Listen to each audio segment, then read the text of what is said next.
Hello, welcome to another episode of In the Trenches with Gang Green. This is episode 435 of the In the Trenches with Gang Green podcast. I thank you, as always, for joining me, whether here on YouTube or on all the different audio podcast platforms. It is week 13. It is Seahawks week, Jets 3-8. Seahawks coming off of a big NFC West win over the Arizona Cardinals to get the 6-5 on the season and take control of the NFC West. And today, to break down all things from a Seahawks angle, we're joined by Seahawks analyst Bryce Coutts. Bryce, thanks so much for coming on. How's it going, man? Thanks for having me on. I'm really looking forward to having this discussion with you and previewing this matchup. It should be a good game on Sunday. Yeah, looking forward to it. Appreciate you coming on. Should be a lot of fun here. We'll break down, obviously, the offense, defense, get into all angles from this one from obviously both Jets and Seahawks perspective as we get ready for this matchup on Sunday afternoon out at MetLife Stadium. But I just wanted to start here. What are your thoughts overall on where the Seahawks stand 6-5 on the season? Of course, coming off of a huge win over the Cardinals, who going into that game were hot, coming off their bye week, big win at home. They now head out east. And then also just your thoughts from an outside perspective on where this Jets team stands, which has been a whole lot of turmoil and not many wins here in 2024.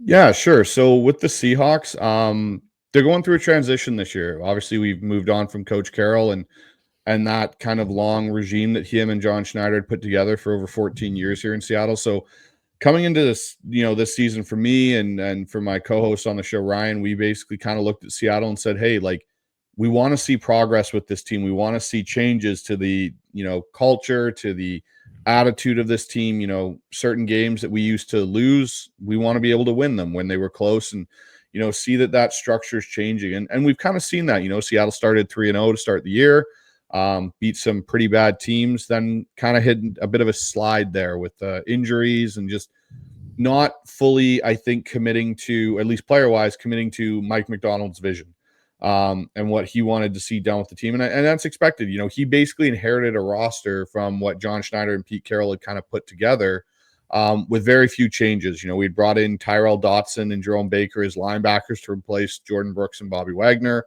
And so we kind of were in this situation where, what does this team look like? Like, everyone had told us we had a talented team. We had, Devin Witherspoon, Jackson Smith and Jigba that we drafted the year prior, and some other, very capable draft picks, Derek Hall, Boye Mafe. We had acquired Leonard Williams from the New York Giants. So it was kind of like, okay, can Mike Macdonald come in and a new coaching staff and really elevate these players? And so for that first half of the season, it was kind of a up and down roller coaster for us. We went through that slide. We lost to Detroit, the Niners. We lost the Giants in a game that we, really shouldn't have lost. And then, we kind of came out of our bye week here in the last 3 games and really have kind of hit our stride. It looks like defensively, at least. It seems the buy-in from Mike Macdonald's system that he's run in Michigan and Baltimore really has kind of got the guys playing at a high level. We traded for Ernest Jones, and it's very kind of, there's parallels across to when Mike Macdonald's defense in Baltimore started to take off a few years ago. They traded for Roquan Smith. We were able to trade for Ernest Jones, and then we came out of our bye week. We, Connor Williams retired, who was our what we thought was going to be potentially our center of the future here and anchor our O-line. He retires, and then we, cut our leading tackler in Tyrell Dotson after we had just traded Jerome Baker for Ernest Jones.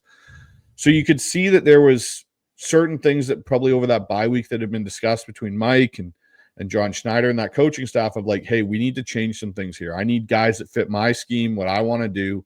And now you're seeing the dividend of that paying off for Seattle. They've got, big wins over the 49ers and the Cardinals here to get us back up to 6-5. And realistically, even the game we lost to the Rams, it's the first time we've ever held a Sean McVay offense to that kind of performance where they were struggling to move the ball. It was 13 points.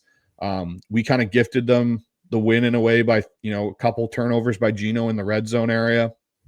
And then we kind of, hit our stride versus the Niners. We were able to secure a win in Santa Clara, which we haven't done for a while, and then come back home and really dominate the Cardinals. Yes, the score doesn't maybe look that way to the outsider, but you actually break down and watch the film. Seattle's defense was completely dominating the Arizona offense. And James Conner, who was a pretty effective running back going into that game, had, I think it was 8 carries for like 1 yard. Like, he was not able to move the ball. So yeah, it's been an up and down season, but it seems like it might be going in the right direction. And with what our remaining schedule is here, there's a chance for us to really kind of take a full chokehold on the NFC West and potentially win this division. So that's kind of what's been going on for the Seahawks. And my outside perspective on the Jets here, Blair, is basically like, I'm shocked that it's kind of derailed itself this much for you guys. Like, going into the season, you heard a lot of people saying that there was a potential, Super Bowl roster here. Aaron Rodgers was going to be healthy. That was the, missing link from last year. And it just looks like it's never kind of gelled there. Like, whether it's the Rodgers side of things or the, ownership, front office, just something's missing. It seems to just be missing on cylinders. And it's not like you guys are deprived of talent. You've got Gardner, you've got Williams, you've got a lot, Breece Hall, like Wilson, Devontae Adams now. So for me as a Seahawks fan looking over at that, kind of going, I don't understand how it's not lining up. There must be something, whether in that locker room or in that organization above the players, that's just causing some sort of misconnection between the rest of the whole organization as a whole. Yeah, 100%. And I want to just, obviously, a lot of good Seahawks information there. I want to kind of start with the offense, start with the quarterback here. You mentioned there was a lot of moving pieces, of course, new coaching staff, all that stuff moving on from Pete Carroll in the offseason. The one constant over the last 3 years has been Geno Smith, kind of a resurgence in his career. And we just talked about it off air. There's been a couple quarterbacks now in the NFL currently that are really resurging, whether it's Baker Mayfield, whether it's Geno, whether it's Darnold. There's a couple guys that have really seen their careers take off after some bumpy starts early on. Geno this year, the interceptions are up, but he still feels like he's done enough, at least from what I've seen, to help this team get to 6-5. And you feel like here can potentially take off here second half of the season, or more so down the stretch here. But what have you seen from Geno so far this season in year 3 as the starter? So from Geno this year, it's kind of been interesting because there's been a lot of conversation here in Seattle about what does Seattle do at the quarterback position? Does Seattle or John Schneider in that group love Geno Smith enough to give him a contract extension? For me with Geno, I think Geno's a very good quarterback. I think he's a top 15 quarterback in the NFL right now. For me, there's just a couple factors for me that worry me with Geno. One is age. As much as, people say, oh, he hasn't played that much, he doesn't have that wear and tear on him. Father Time's undefeated unless you're Tom Brady. Yep. He's the only one that we've seen that, and has been able to kind of push that and push it off for a bit. You look at even Aaron Rodgers for you guys. Yep. He's not the same Aaron Rodgers he was 5 or 6 years ago. And so with Geno, the biggest concern I have is there's two points to it. One is his turnovers in the red zone have gone up significantly. Last year, there was a stat that came out where I think he was a 46% completion quarterback in the red zone, which isn't bad. Like, most guys are in the 50s in the red zone area, but he was 15 touchdowns to 2 interceptions. This year, that number on interceptions has skyrocketed upwards to almost getting close to the double-digit area. A lot of his interceptions are coming in that area. We had the pick in the Cardinals game this weekend where we're up 13-6. We're driving. We can put a nail in the coffin, even with the field goal if we kick it there. He kind of scrambles out to his right. He has a first down with his legs, and he tries to do too much. And that's what it feels like with a lot of Geno's interceptions this year, is because Seattle lacks a running game, and it's very evident how much they do lack it. He feels he has to carry the load more and try and go that extra mile with a throw here and a throw there. And the problem with that is you don't want him to get hesitant, because later on in our game with, 8 minutes left, he makes a throw that only few quarterbacks can make between 3 guys to DK Metcalf to convert a 3rd and long. And you don't want him to get gun shy, because you got to kind of live with the good and the bad with Geno. So for me, I think Geno is the perfect quarterback for what Seattle is currently constructed to do, which is maybe be a playoff team. If we can get this O-line figured out, which is the biggest issue here in Seattle right now and has been for years, you might see Geno get better. I don't know if Geno will ever be a top 10, top 5 quarterback in this league.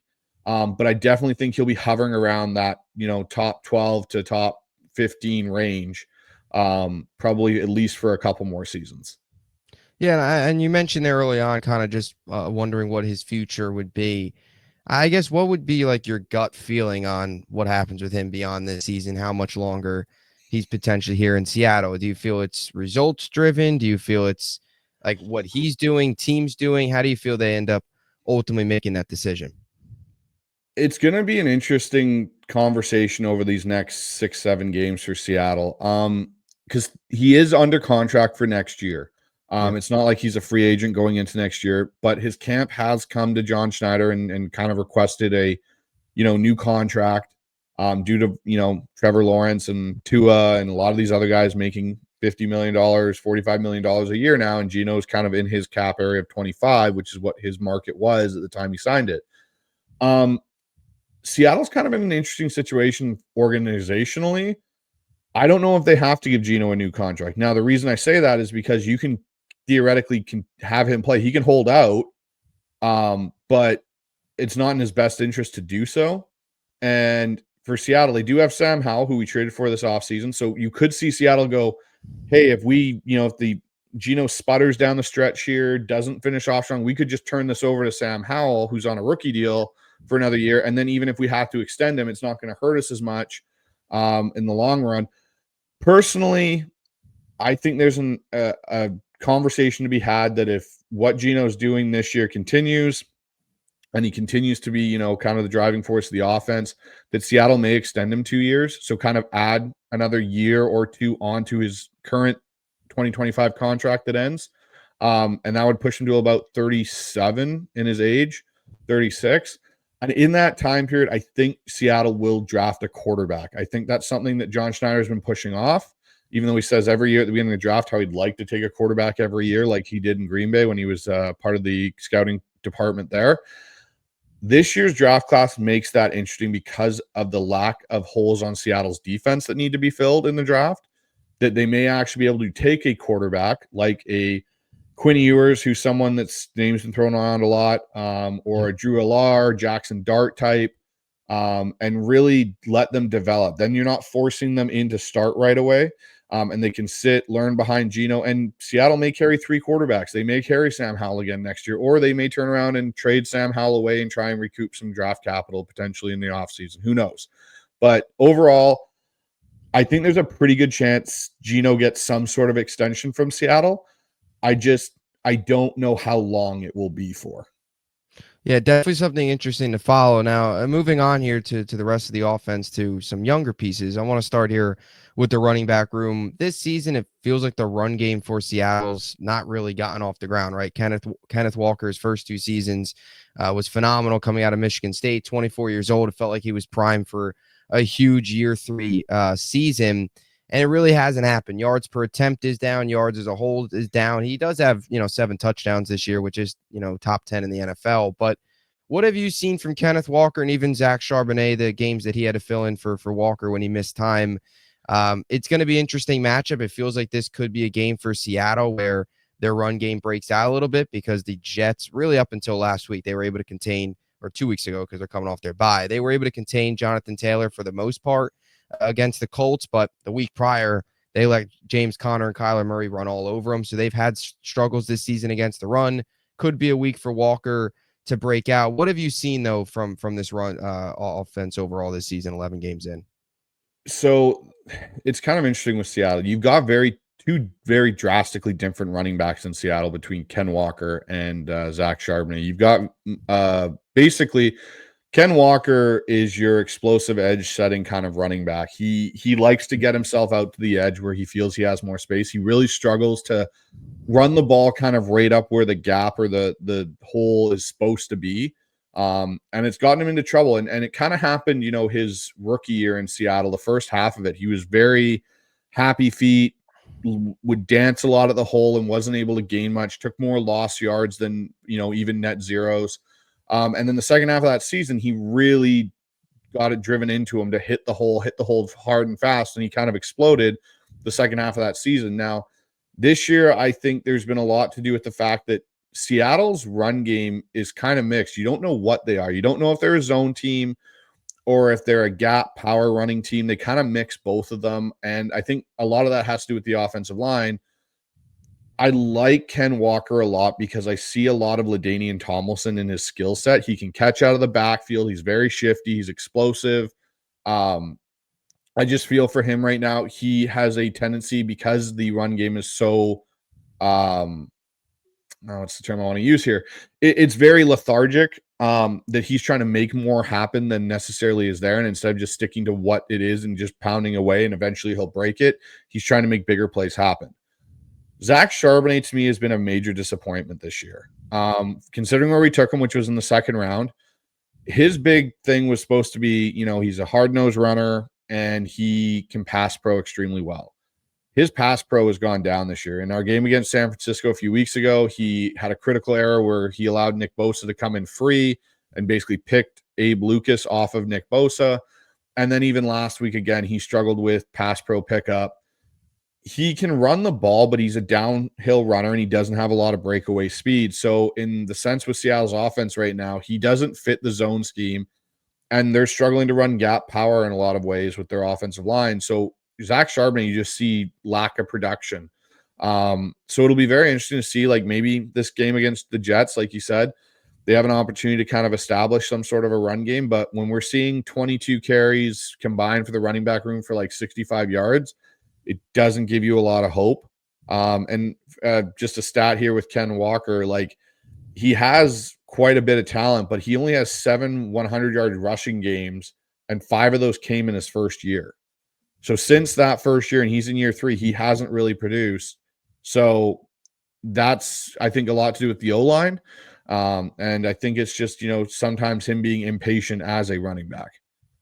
Yeah, and I want to get to the receivers as well, but you just mentioned the O-line there towards the end. I guess we can kind of jump to that. What have you seen from that group this year? I know there's been some struggles, but where overall do they stand, both from pass protection standpoint and, of course, run blocking?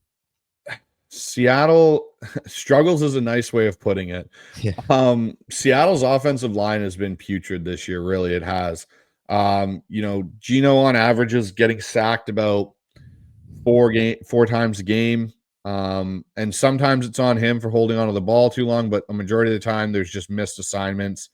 Our biggest struggle point now that we have Abe Lucas back really is our interior of our offensive line. We signed Connor Williams because they didn't believe Olu or Timmy could actually be the center out of Michigan. Connor retired, and Connor didn't look good when he came back to form and played this year. He struggled anchoring it at the center position. And our guard play's been horrible. Anthony Bradford, he's supposed to be a run blocker. That's what he was coming out of, LSU as. He struggled in that. He's horrible in pass protection. Lincoln Tomlinson, who you guys have some, familiarity with, he's really struggled. He's basically a turnstile on pass downs. Yep. Rundowns, he can get in the way, but he doesn't really do much. The only thing he has going for him is durability. He barely ever misses a start. Bradford's now injured for Seattle. They just put him on IR today. I think he's done for the year with a high ankle sprain. It was a pretty bad looking roll up from our last game against the Cardinals. So we'll get to see our rookie Christian Haynes and our other rookie Sateo Lamea get a chance to start this weekend. Christian Haynes' struggling point is he's just not big, and he, I think, has a chance to potentially maybe move to center. But the biggest thing, Blair, for Seattle is they don't have a lot of veteran established players on that O-line, and it's really showing. And this is where John Schneider, I think, was able, for a lot of his tenure in Seattle in the early on going of it with Pete Carroll, they were able to mask the O-line's deficiencies. One, when Tom Cable was there and they had beast mode, there was no rule in the NFL that you couldn't cut downfield. So they would run a zone scheme and their guards and their tackles would get dirty and they'd cut guys downfield, which would open up run lanes for Marshawn. The NFL put a rule in that you couldn't do that anymore. All of a sudden, Seattle started to struggle. And then the other part of it was Russell Wilson. Russell Wilson extended plays so often with his offensive line that it allowed you that ability to kind of say it's not as bad as it is. And it was basically putting lipstick on a pig. Now with Geno, who's more of a traditional pocket passer, you're seeing some of these deficiencies really come to light in Seattle. And basically the rug's kind of been pulled off, and you can see the mess that's occurred. John Schneider needs to get this right, and it's something that a lot of Seahawks fans are hammering him for. And I think you can also see it in just the way that Seattle plays the game. There's a lot of drop back passes. They're in shotgun a lot. And I think it's a real indictment on how poorly this offensive line has been constructed outside of Abe Lucas and Charles Cross. Yeah, I totally feel your pain with this one, especially with the Lincoln Tomlinson. He was not good here his 2 years. One of the biggest knocks on Joe Douglas was his ability to build the offensive line. Finally, this year, it feels like there's been some things that have clicked. Really, 4 of the 5 guys up front for us on the offensive line have done well, except Tyron Smith, who looks like his season will probably be ending. He'll hit probably the IR with a neck injury, which will allow Olu Fashanu to get an opportunity to start the rest of the way left tackle. But I mean, I think it was fitting that Douglas's first pick as a general manager, first round pick was a left tackle. And then 6 years later, his last first round pick was also left tackle. So in between that, trying to figure it out. Obviously, Tomlinson never worked at guard. And it's the same problems he's having in Seattle, as you described. Sounds very familiar to his time here in New York. I wanted to get to some more of the skill position guys. 3-headed monster here at receiver. Jets will have their hands full. DK, JSN, something about Ohio State, something in the water over there, just producing guys, whether it's Olave, JSN, obviously Garrett Wilson here for the Jets. And of course, Tyler Lockett, who's been around for a while, still doing some good things. Those 3 guys, 9 of Geno's 12 touchdowns have gone to those 3 guys. They've all been excellent. Feels like JSN this year taking a much bigger role. Actually, I know DK missed some time, but over the last couple of weeks, he's kind of been like the number one. He's been producing the best. Just what do those 3 guys do every single week that makes it so tough for defenses? Well, the thing this year that's kind of been nice is Ryan Grubb coming from his background in Washington and them having a 3-headed monster there last couple of seasons with Zadunze, McMillan, and Polk. Yep. He kind of was able to walk into a perfect situation for a lot of his concepts because of Metcalf, JSN, and Tyler Lockett. Now, the thing that's been really interesting is Tyler Lockett's more of an afterthought now in this offense. He isn't nearly as effective as he's been in the past, even up till last year. He was more effective. This year, he's kind of just fallen by the wayside a lot of the time. He last game had 2 catches for 19 yards, kind of roughly the same as AJ Barner, who's our rookie tight end. He isn't really as involved, and JSN's really taken that receiver 2 role, and in some people's minds, taking the receiver 1 role. I'm not willing to put him there just yet. I still think DK is receiver 1 on this team, and because of how he tilts a defense just based on his pure physical presence and what he's capable of doing. And it's really interesting because I think, there's a lot of conversation here in Seattle on whether or not you pay DK Metcalf potentially this offseason. Again, he's still under contract, but there's a good chance he's going to ask for an extension. And, a lot of people are kind of balking at the idea of, hey, we can't pay this guy, $30 million. He's not worth it. He's not one of the top 5 receivers in the NFL. Even during, the time that DK was out, yes, JSN had a game where he went off, but DK does so much with his presence on the field and how a defense has to play that he opens up space for other guys to be effective, JSN being one of those guys. In our last game, I think JSN had, 10 catches or so. DK still had 7 out of 9 targets. So he still was able to produce. JSN had over 100 yards. DK had 70. It's really turned into a 2 receiver offense in a lot of ways, even though they do play with 3 a lot of the time. But Tyler's just kind of there as an afterthought. Like, he makes the odd catch here and there and falls down because he's not much into the yak yards anymore. So for the Jets, it will be a challenge. And if the Jets, which they have a tendency to do, which is play a lot of man coverage, this team, when they've played teams that have man coverage as their primary focus, JSN and DK have shredded those teams, New England being one of them. So it'll be very interesting to see how the Jets decide to play this trio of receivers in Seattle. I am curious, just on the topic of DK and the contract. He's obviously a beast. I've actually got both JSN and DK on the fantasy lineups this week. Just being out there, being close to the team, of course, in Seattle. Have you ever learned more about DK's whole diet, the whole candy thing? I know it's kind of an off-topic question, but I find it so interesting that he basically just eats candy and goes out there and dominates. Yeah, candy and strawberry milk are his kind of 2 main things. Yeah.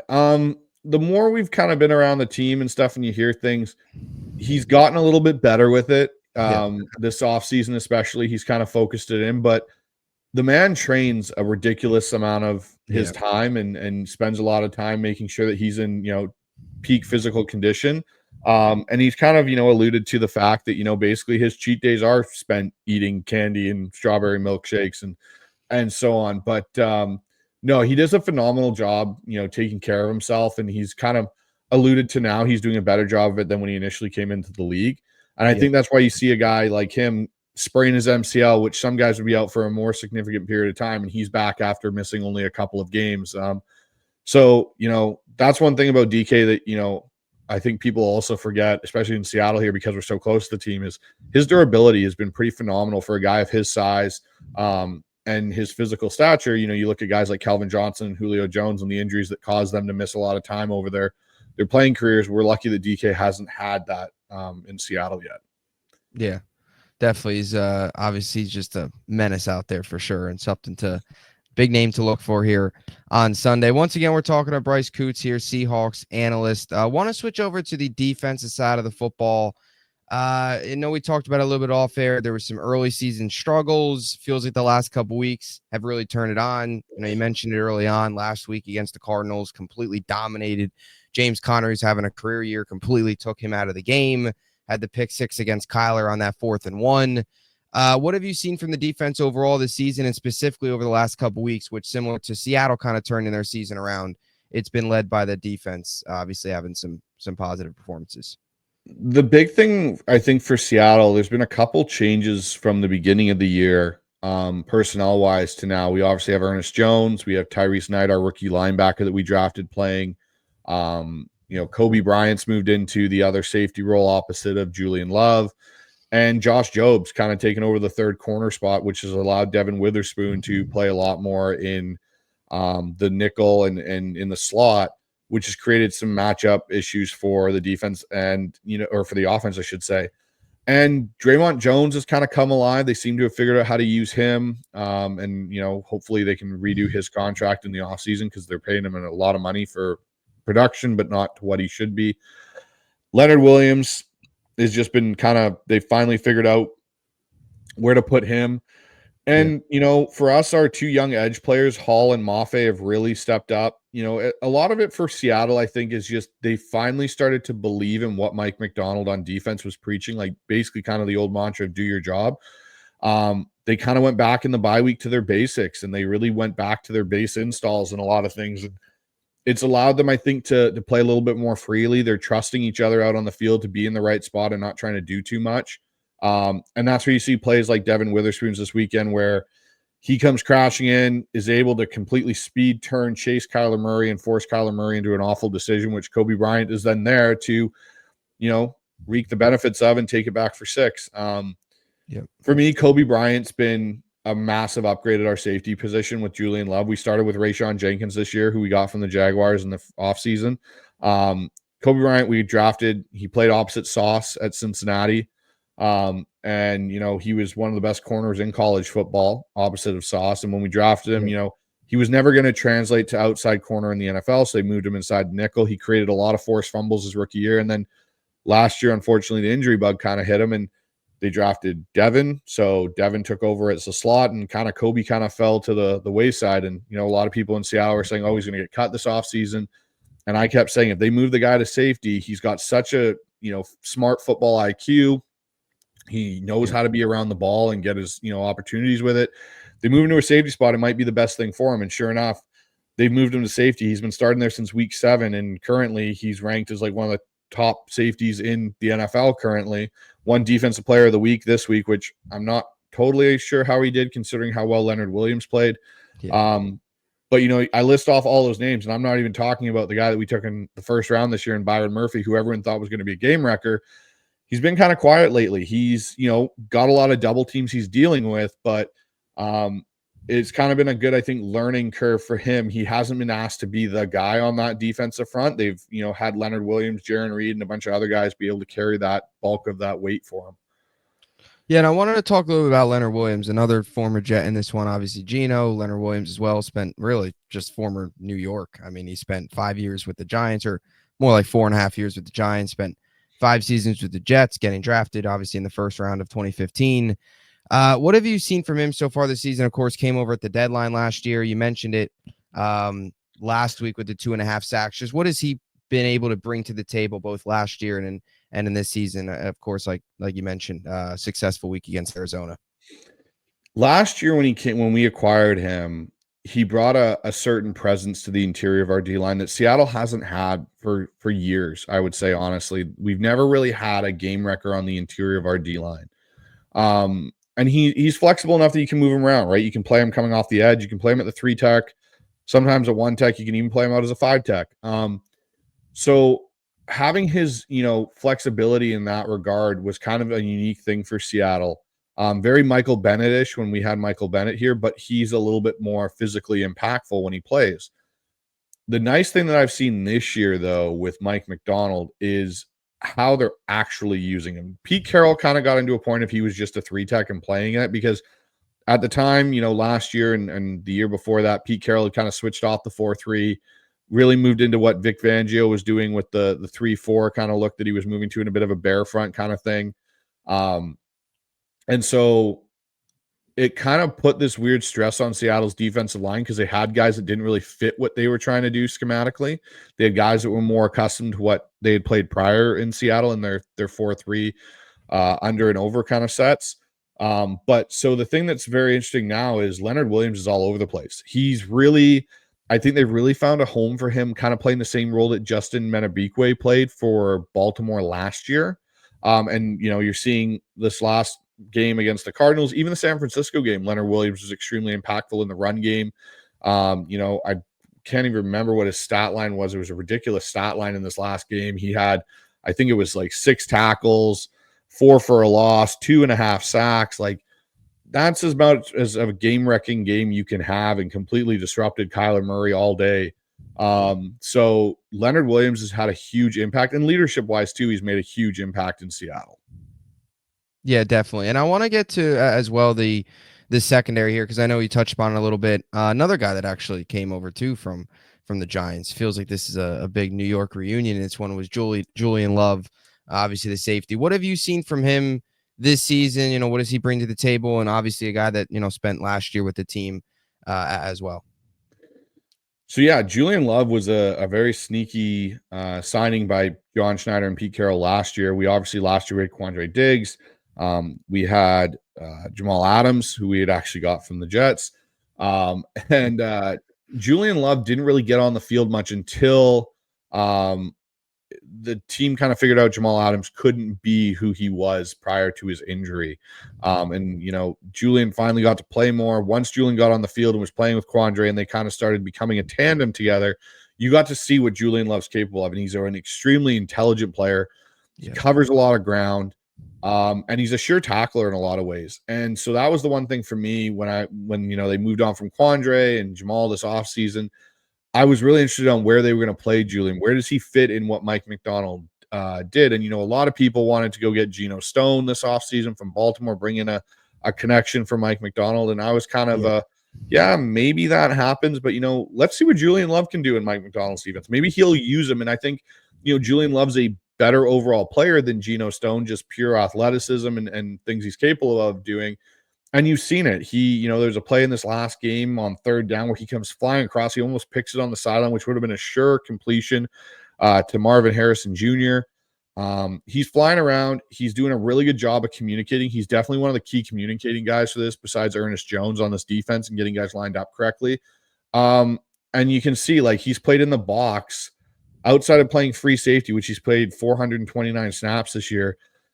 He's played 145 of those in the box and in that area. So, he's definitely got his versatility. He's played 91 of those snaps at slot as well. He's kind of a jack of all trades utility knife, but he's really honed in as being the free safety in Seattle. And you can see now that he knows that this is his home, this is where he's going to be. You've seen that kind of take over in his play.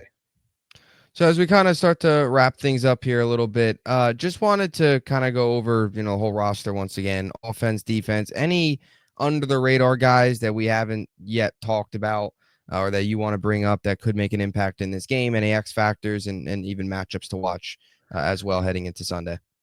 AJ Barner, our tight end, will be an interesting player this Sunday. He's really started to come on lately. If Noah Fant is good to go, he is kind of came in as what was going to be our third tight end in, the preseason and everything. Everyone kind of thought he was an afterthought. He didn't look extremely athletic, but he was the youngest player at his position in the draft. I think he's only 22 years old, out of Michigan. And he's really come into become a really good blocker, which he was kind of known for, but his receiving skills have really picked up. And you've seen in the last couple of weeks, Geno's starting to go to him more in, crucial third down situations if he needs a conversion. So AJ Barner on our offensive side could be someone that could have a sneaky good day. The other guy on defense is Derek Hall. Derek Hall is, between Mafe and Hall, in my opinion, I think Derek Hall might be the better edge. Just overall, he's great in the run. He's such a strong speed rusher, which is something that we didn't really anticipate. We knew he could bull rush coming out of college, but his speed and edge is definitely picked up this year. And I think a lot of it has to do with the coaching because he was basically invisible last year in Seattle. So I think if Derek Hall and that defensive front have pressure Aaron Rodgers, make him uncomfortable, I think it could be potentially a very profitable day for Seattle on the back end with that secondary getting opportunities to, go after the ball. Yeah, it feels like that's some of the biggest keys here every time against the Jets is just you get pressure on Rodgers, not very mobile. Like you said, Father Time is pretty much undefeated other than Brady. You could start to see it here with Rodgers, although who knows, maybe return is still coming here in 2025. But definitely should be a good one.